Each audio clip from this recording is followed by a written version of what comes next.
আজকে একটা কথা বলে যাই, সব সময় তো আসবো না, শোনেন।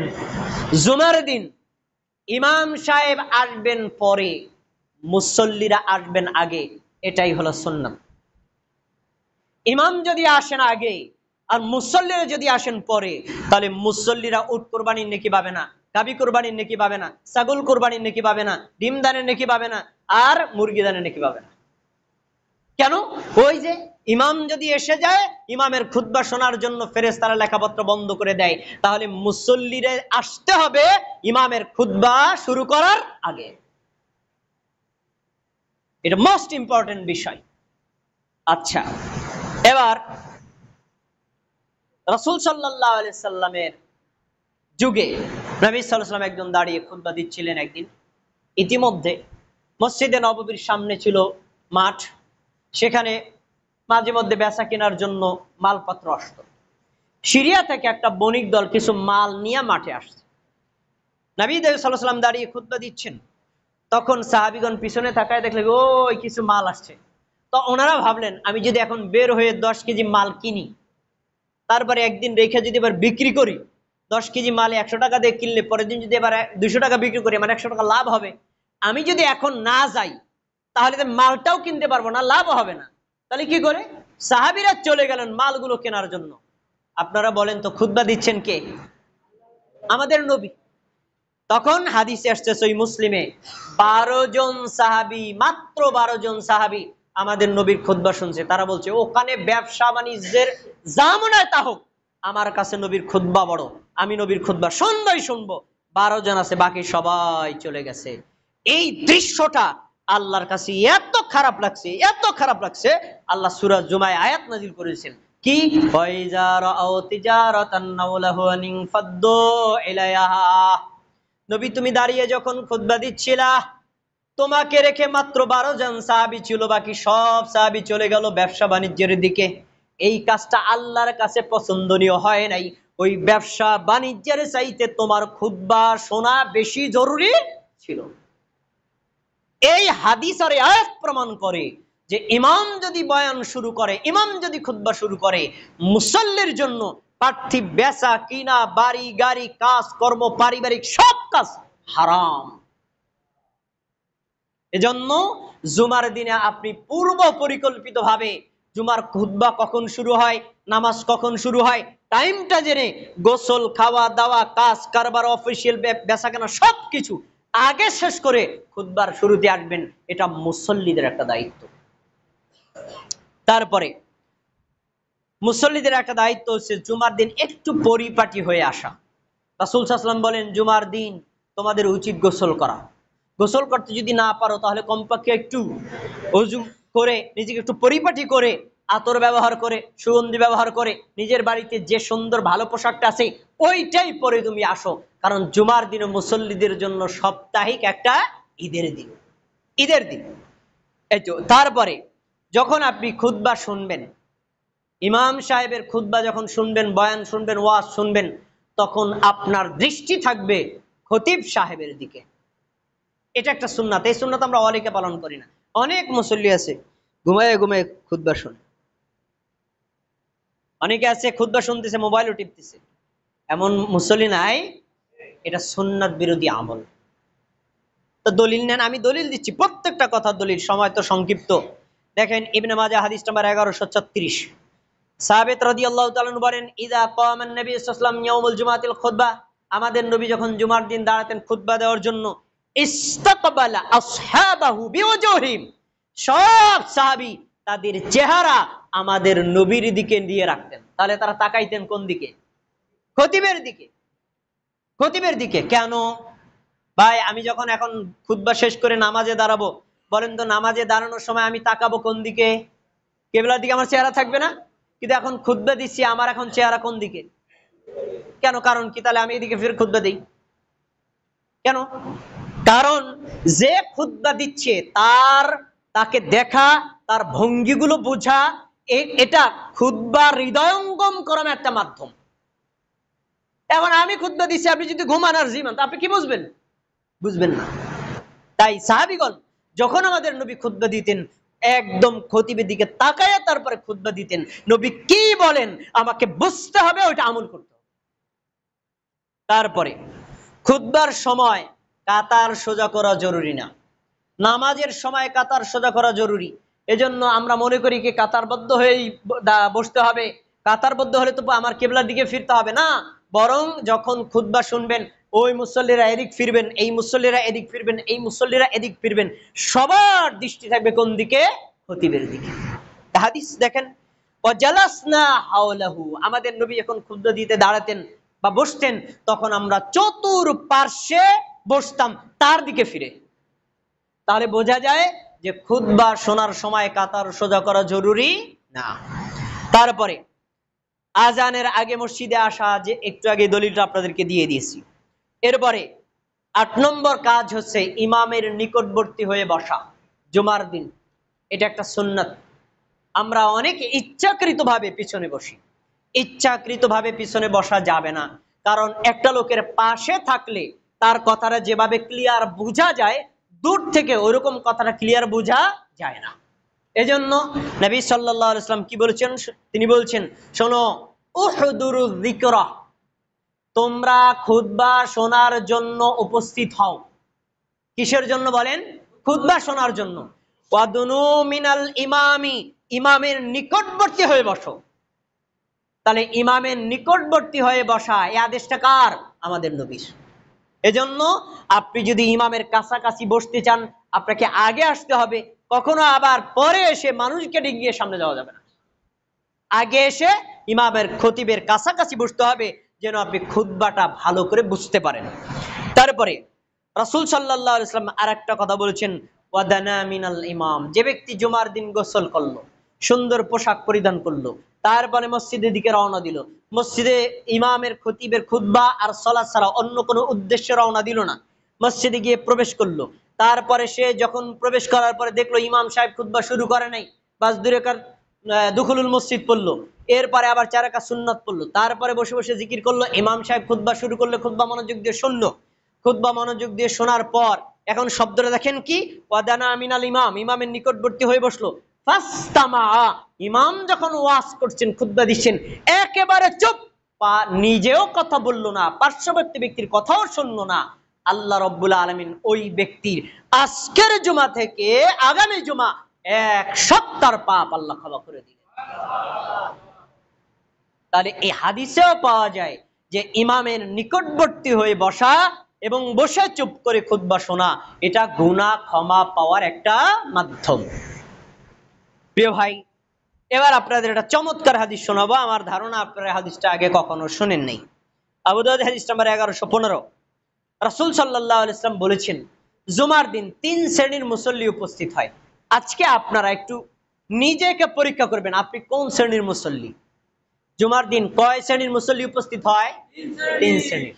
এখন কি কি দেখেন, এক শ্রেণীর মুসল্লি আছেন ইয়াহাদুরু, তারা উপস্থিত হয়, ইয়ালগু, শুধু অনর্থক কথা বলার জন্য, অনর্থক কাজ করার জন্য। মসজিদে আসছে, এ ভাই কেমন আছেন, আসসালামু আলাইকুম ভাই, ভালো আছেননি, কালকে ব্যবসা বাণিজ্য ঠিকঠাক মতো হয়েছেনি, মোবাইলটা দেন দি, মোবাইলটা দিকে একটু কথা বলি, এরকম বিভিন্ন কাজ করতেছে অথচ ইমাম সাহেব খুতবা দিচ্ছে। এরকম অনর্থক কথা বলা, অনর্থক কাজ করা মুসল্লি আমাদের সমাজে আছে না নাই? আচ্ছা, আপনি একটু খেয়াল করবেন আপনি এই তালিকায় আছেন কিনা। যদি থাকেন, নবী কি বলছেন যে যারা অনর্থক কথা বলে, অনর্থক কাজ করে, এই জন্যই মসজিদে আসে, ওই লোকটা ইমামের পিছনে আদায় করবে জুমার নামাজ, নেকি পাবে জোহর নামাজের। নেকি কি কমছে না বাড়ছে?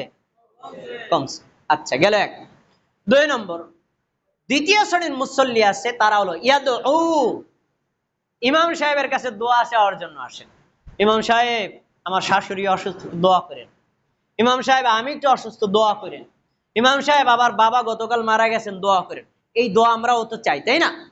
চাওয়াটা দোষ না, কিন্তু দেখেন সমস্যাটা কি, তো ওনারা শুধু দোয়ার জন্যই আসেন, অন্য কোনো উদ্দেশ্য না। তো এখন কি বলছেন, ইনশাআ আতাহু ওয়া ইনশাআ মানাহু, আল্লাহর ইচ্ছা, ইচ্ছা করলে ইমাম যদি খুতবার মধ্যে তার জন্য দোয়া করে, আল্লাহ তার দোয়া কবুল করতেও পারেন, আবার আল্লাহ তার দোয়া প্রত্যাখ্যান করে দোয়া কবুল নাও করতে পারেন। তাহলে মুসল্লি গেল কয় শ্রেণীর? অনর্থক কথা বলে, অনর্থক কাজ করে এক শ্রেণীর, আর শুধু দোয়ার জন্য আছে কয় শ্রেণী গেল? 2 শ্রেণীর। এবার 3 নম্বর শ্রেণীতে আপনি আছেন কিনা দেখেন। নবী সাল্লাল্লাহু আলাইহি ওয়াসাল্লাম বলেন তৃতীয় শ্রেণী হচ্ছে বি ইসকাতিন অসুকুতিন, সে আসে একেবারে চুপ করে ইমাম সাহেবের খুতবা মনোযোগ দিয়ে শোনে, পাশে কোনো ব্যক্তির সাথে কোনো কথা বলে না, কেউ কথা বললে ওইটা শোনেও না, আর কোনো সময় সে একটা পাথর কুচিও নড়াচড়া করে না, মনোযোগ দিয়ে ইমাম সাহেবের খুতবা শোনে। খুতবা শুনলো, নামাজ পড়লো, তারপরে সে বিদায় নিল। রাসূল সাল্লাল্লাহু আলাইহি ওয়াসাল্লাম বলেন এইভাবে যে তৃতীয় শ্রেণীর মুসল্লি হয়, আল্লাহ তাআলা ওই ব্যক্তিকে গত জুমা থেকে এই জুমা 7 দিন ওয়া জিয়াদাতু সালাসাতিন, আর অতিরিক্ত 3 দিন, মোট 10 দিনের পাপ ক্ষমা করে দেন। তাহলে আমরা কি জুমার দিনে তৃতীয় শ্রেণীর শ্রোতা হতে পারবো তো ইনশাআল্লাহ? আচ্ছা, এবার জুমার দিনে আপনি খুতবা চলাকালীন অবস্থায় নিজে তো কথা বলতে পারবেন না, নিজে তো অনর্থক কোনো কাজ করতে পারবেন না, এমন কি অন্য কাউকে চুপ থাকতেও বলতে পারবেন না। বিষয়টা আবার কেমন? বিষয়টা বোঝার জন্য একটু বিশ্লেষণ করার দরকার, তবে আমি একটা উদাহরণ দিচ্ছি, তাহলে আপনি সহজে বুঝবেন। ধরেন আমার এই ভাই মোবাইলটা অফ না করে, সাইলেন্ট না করে নামাজে দাঁড়ায় গেছে। 1 রাকাত শেষ করার পরে একজন একটা কল দিছেন। এখন এই কলটার কারণে যখন রিংটা বাজলো, সবার একটু নামাজে ডিস্টার্ব হয়েছে নাকি? হয় নাই? আচ্ছা, পরে তো কলটা থেমে গেছে। এখন উনি একবার ডিস্টার্ব অন্য ব্যক্তি করছে অজ্ঞাত কারণে, উনি তো জানে না এই লোকটা নামাজে, ডিস্টার্ব হয়েছে একবার। এবার দেখেন এই লোকটাকে শাসানোর জন্য নামাজের পরে দাঁড়াইছে 5 জন। এই মোবাইল চালাইতে জানো না? মোবাইল তুমি কি ব্যবহার করো? তোমার মোবাইলে নাকি আমার নামাজে সবার ডিস্টার্ব হয়েছে। উনি আবার, আমি বললাম আর উনিও রাগায়। এই রাগানোর কারণে এখন নামাজে পুরো হট্টগোল, সব মুসল্লি নামাজে ডিস্টার্ব। এখন বলেন তো, উনি যে একবার ভুল করলো, আমরা ভুল করছি কয়বার? আমরা ভুল করছি 5 বার। উনি তো নিজে অনুতপ্ত, উনি তো বুঝতে পারেন এই ভুল করছেন, বললেই তো ভাই মোবাইলটা সাইলেন্ট কর, শেষ। তাহলে আমরা একটা ভুলকে আরো ভুল দিয়ে প্রতিবাদ করি। এখন এই জন্য আমরা যখন একটা লোকে কথা বলা শুরু করবে, আপনি যদি বলেন এই মেয়ে চুপ থাকেন, উনি যদি বলেন এই মেয়ে চুপ থাকেন, উনি যদি বলেন এই মেয়ে চুপ থাকেন, তাহলে ইমাম সাহেব কথা বলতে পারবে? আরো বেশি বিশৃঙ্খলা হবে। এজন্য আমাদের নবী বলছেন ইদা কুলতা লি সাহিবিকা আনসিক, ইমামের খুতবা চলাকালীন অবস্থায় আপনি যদি কাউকে বলেন এই মিয়া চুপ থাকেন, এই যে চুপ থাকতে বলেছেন, এই শব্দটা বলার কারণে আপনার জুমার নেকি চলে যাবে। এটাও একটা অনর্থক কাজ। এখন একটা কথা বলতে পারেন, তো কেউ যদি কথা বলে তবে আমার করণীয় কি? আপনার করণীয়, আপনার সাথে যে কথা বলছি আপনি তার কথা শুনবেন না, ইমামের খুতবা শুনবেন, উনি থেমে যাবেন। এরপরে যদি না থামেন, এই কাজটা করতে পারেন ইমাম বলতে পারেন এই ভাই কথা বলেন। ইমাম খুতবার মাঝখানে কথা বলতে পারেন, এ দলিল হাদিসে আছে, কিন্তু খুতবার মধ্যে মুসল্লিরা কথা বলতে পারবেন, এ দলিল কোন হাদিসে নেই।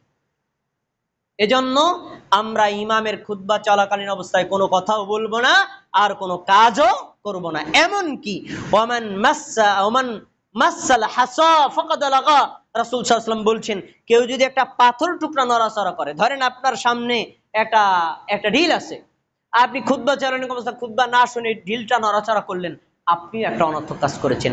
একটা ঢিল পাথর যদি না নড়াচড়া করানো যায়, কাউকে যদি বলা না যাবে আপনি চুপ থাকেন, তাহলে ভাই মোবাইল করা যাবে, মোবাইল ধরা যাবে, আর বলা যাবে এই ফ্যানগুলো বন্ধ করেন, এই সুইচগুলো বন্ধ করেন, এই মেয়ে আপনি সামনে যান, এই মেয়ে আপনি পিছনে যান, ওগুলো বলা যাবে? এরকম আমাদের মসজিদে হয় নাকি হয় না? এগুলো হলে এই কাজগুলো যারা করেন, সে মসজিদ কমিটির হোক, ইমাম হোক, অথবা বাইরের কেউ হোক, এই লোকটা জুমার নেকি থেকে বঞ্চিত হবে। হাদিস, আমি জোর করে বলছি না। আচ্ছা, এবার রাসূল সাল্লাল্লাহু আলাইহি ওয়াসাল্লাম একটা বিষয় সতর্ক করেছেন, ওমান লাগা ওয়াতাকাত্তা রিকাবান নাস কানাত লাহু যুহরা, সুনানে আবু দাউদ 347 নম্বর হাদিস। শোনো, জুমার দিন তোমরা 2টা কাজ কখনো করবা না। সেটা কি? যে ব্যক্তি অনর্থক কথা বলে, অনর্থক কাজ করে, মানুষের ঘাড় ডিঙ্গিয়ে সামনে যায়। বারান্দায় জায়গা আছে, পিছনে জায়গা আছে, ওখানে বসবে না। উনি একটা মসজিদের সভাপতি, সেক্রেটারি, ওনার একটা ভাব আছে না, এলাকার নেতা, সরেন সামনে যান। তাই যে কয়টা লোকরা আপনি বললেন আপনি সরেন, এতক্ষণ ইমাম সাহেব খুতবা দিচ্ছেন, ওয়াজ করছেন, নসিহত করছেন, যে শব্দগুলো আপনার কারণে শুনতে পারলো না, এই কারণে আপনার জুমার নামাজের নেকি চলে যাবে।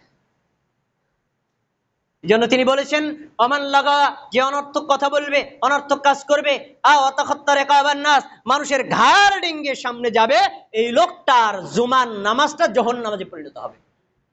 এজন্য আমরা জুমার দিন আগে চেষ্টা করে আগে আসব, যদি পরে আসছি কোনো সমস্যা নেই, যেখানে জায়গা পাই ওখানে বলবো। কোনো ব্যক্তিকে বিরক্ত করে সামনে গমন করা যাবে না। তারপরে রাসূল সাল্লাল্লাহু আলাইহি সাল্লাম যখন জুমার খুতবা দিতেন, তখন তিনি একটা কাজ করতেন, আমরা তার উল্টা করি। উল্টাটা কি? রাসূল সাল্লাল্লাহু আলাইহি সাল্লাম জুমার দিন খুতবা দিতেন না। সব সাহাবীদের অভ্যাস ছিল, জুমার দিন আমাদের নবীর আজান খুতবার আগে সবাই এসে প্রথমে মসজিদে দুখুলুল মসজিদ 2 রাকাত নামাজ পড়তেন, তারপরে 4 রাকাত সুন্নাত পড়তেন, তারপরে যদি আমাদের নবী খুতবা শুরু না করতেন, কেউ কোরআন তেলাওয়াত করে জিকির আজকার করতেন। নবী খুতবা শুরু করলে সব বন্ধ, বাস খুতবা শোনো। তো মুসল্লিরা আসতো খুতবার আগে না পরে? কথাটা খেয়াল করে শুনবেন, আগে না পরে? আগে। আপনি যদি আগে আসেন, আপনার কাজ প্রথমে ঢোকার পরে দুকুলুল মসজিদ 2 রাকাত সালাত আদায় করবেন। যদি দেখেন ইমাম খুতবা শুরু না করে, এখনো ইমাম খুতবা শুরু করে নাই, 4 রাকাত সুন্নাত পড়বেন। এখনো ইমাম খুতবা শুরু করে নাই, আপনি কোরআন তেলাওয়াত করতে পারেন, জিকির আজকার করতে পারেন, দোয়া করতে পারেন, বা নিজের জন্য তাওবা ইস্তেগফার করতে যা ইচ্ছা তা করতে পারেন। খুতবা শুরু, সব বন্ধ, খুতবা শুনতে হবে। এখন একটা লোক যদি আসে, আয়েশা দেখে ইমাম খুতবা দিচ্ছে, তখন করণীয় কি? তখন সে মসজিদে ঢোকার পরে, আমাদের দেশের মুসল্লিদেরকে দেখা যায় মসজিদে যাওয়ার পরে বসে যান, আর ইমামদেরকে বলা যায় মেয়ে বসেন বসেন, পরে সময় দেওয়া হবে। আর মসজিদে দেখা যায় এখানে লালবাতি জ্বালিয়ে লেখা আছে, লালবাতি জ্বলাকালীন অবস্থায় সুন্নাতের নিয়ত করবেন না। এগুলো আছে না নাই? একেবারে স্পষ্ট হাদিস বিরোধী আমল। বুখারী কিতাবুল জুমা খোলেন, শুধু বুখারী না, সবগুলো হাদিসের কিতাবে আছে। আমি আপনাকে একটা হাদিস এখানে শুনিয়ে দিচ্ছি। সহিহ বুখারী হাদিস নম্বর 930।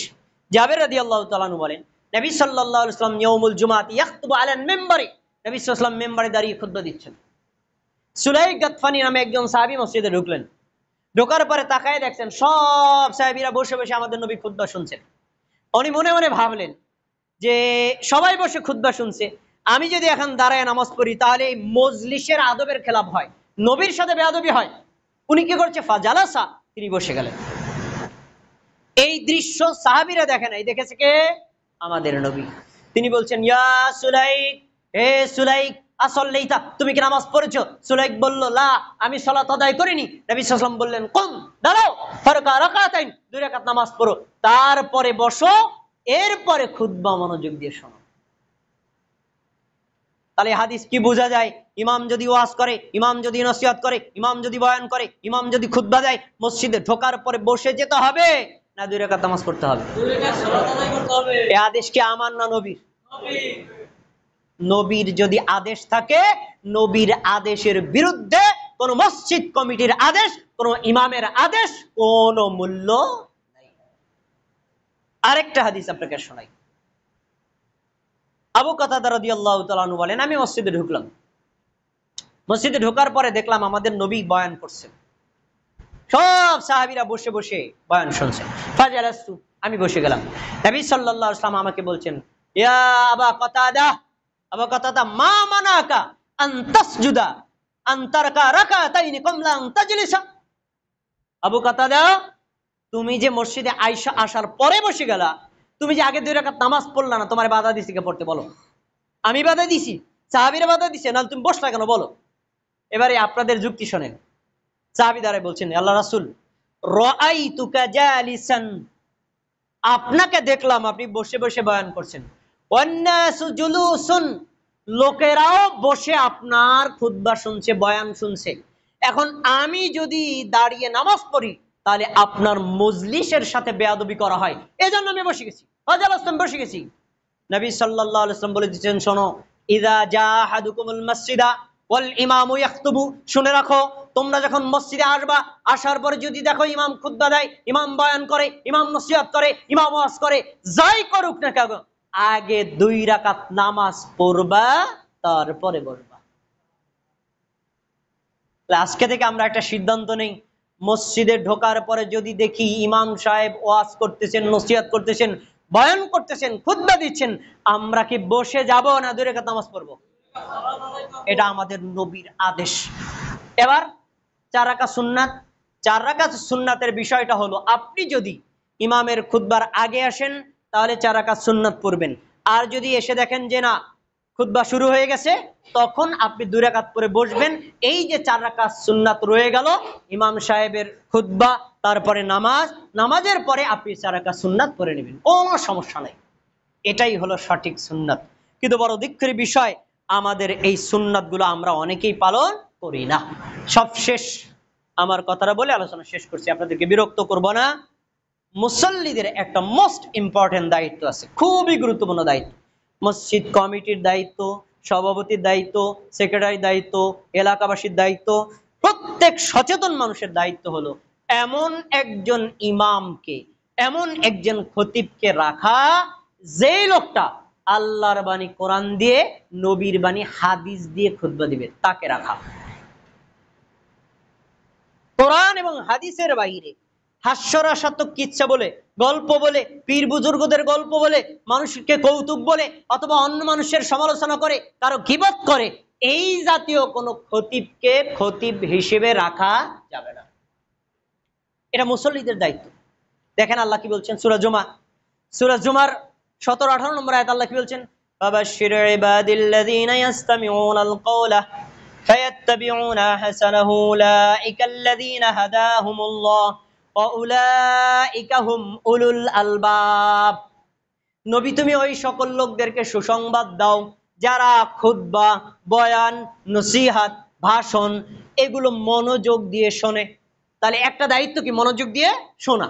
তারপরে ফায়াত্তাবিউনা মা আহসানা, খতিব সাহেব, ইমাম সাহেব যে খুতবা দিলেন, যে ওয়াজ করলেন, যে নসিহত করলেন, যে বয়ান করলেন, এই বয়ানের মধ্যে যেটা সবচেয়ে সুন্দর ওইটা মেনে চলে। তাহলে 2টা কথা পাওয়া গেল, যে সুন্দর খুতবা দেওয়া আর সুন্দর খুতবার শোনা, আর ওই সুন্দর খুতবাটাই আমল করা। এখন ইমাম যদি খুতবা সুন্দর দিল না অসুন্দর দিল, বুঝবো কিভাবে? উত্তর, যদি কোরআন দিয়ে দেয়, কোরআন কি সুন্দর না অসুন্দর? কোরআন কি সত্য না মিথ্যা? নবীর হাদিস দিয়ে যদি খুতবা দেয়, সত্য না অসত্য? সঠিক না ভুল? তাহলে ইমাম যদি দাঁড়ায় বলে যে আল্লাহ তাআলা কোরআন মাজিদের এত নম্বর আয়াতে এটা বলেছেন, আল্লাহর নবী হাদিসের এই বুখারীতে এত নম্বর হাদিসে বলেছেন, মুসলিমে এত নম্বর হাদিসে বলেছেন, মেশকাতে এত নম্বর হাদিসে বলেছেন, এই হাদিসটা আমি আপনাকে শোনাচ্ছি, তাহলে এই খুতবা কি সুন্দর না অসুন্দর? আর যদি কোরআনও নাই, হাদিসও নাই, আমার পিশাব করেছেন, আমার বুজুর্গ করেছেন, আমার বাপ-দাদার আমল থেকে দেখেছি, অমুকে তমুকে করতেছে, এইগুলো বলে, কিচ্ছা কাহিনী বলে, মানুষকে হাস্যরসাত্মক বলে খুতবা দেয়, এটা আল্লাহর নবীর খুতবা নয়। এ ধরনের খতিব যদি থাকে, তাকে পরিবর্তন করা মুসল্লিদের দায়িত্ব। আমি যতটুকু জেনেছি, আপনাদের মসজিদের ইমাম আলহামদুলিল্লাহ যথেষ্ট চেষ্টা করেন নিজেও সত্য বোঝার জন্য, আপনাদেরকে সত্য তুলে ধরার জন্য। তার মতো আমরা যদি সকল মসজিদের সকল খতিব কোরআনের বাণী দিয়ে, হাদিস দিয়ে মানুষকে দ্বীন শিক্ষা দেই, মানুষের কি উপকার হবে না ক্ষতি হবে? আল্লাহ রাব্বুল আলামিন আমাদের সবাইকে এই অতি সংক্ষিপ্ত ভাবে জুমার দিনে খতিবের করণীয়, মুসল্লিদের করণীয় সম্পর্কে যে কথাগুলো শুনেছি, আমাদের সবাইকে হৃদয়ে বুঝে আমল করার তৌফিক দান করুন।